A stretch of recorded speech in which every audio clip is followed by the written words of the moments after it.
லாப சனியாக கும்பத்திலிருந்து மீனத்திற்கு பயிற்சியாக போகிறார். சோ லாப சனி அப்படிங்கிறது சனி எந்த வகையிலும் பெருமளவு கெடுதல் செய்யாத ஒரு இடங்கள்ல 11ஆம் இடமும் ரொம்ப முக்கியமான இடம். சோ அதனால லாப சனி உங்களுக்கு நிறைய லாபத்தை கொடுக்கும் அப்படிங்கிறதே ஒரு பாசிட்டிவான விஷயம் தான். இதுவரை நீங்க செய்யணும்னு நினைச்சு தவறி போயிட்டு இருந்த நிறைய விஷயங்களை இந்த பீரியட்ல உங்களுக்கு செய்வதற்கான பலத்தையும் அதற்கான பொருளாதார உதவியும் சனி கொடுக்க போகிறார். கடின உழைப்பை நீங்க கடந்த 2 வருடங்கள் போட்டிருந்தீங்க அப்படின்னா இந்த 2 வருடங்கள் அதற்கான பலன்களையும் அதற்கான பொருளாதார முன்னேற்றத்தையும் அவர் கண்டிப்பாக கொடுக்க போகிறார்.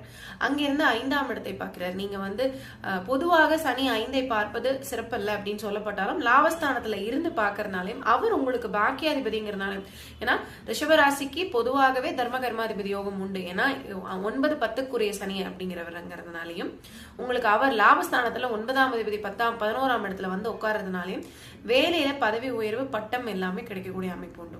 கண்டிப்பாக சனி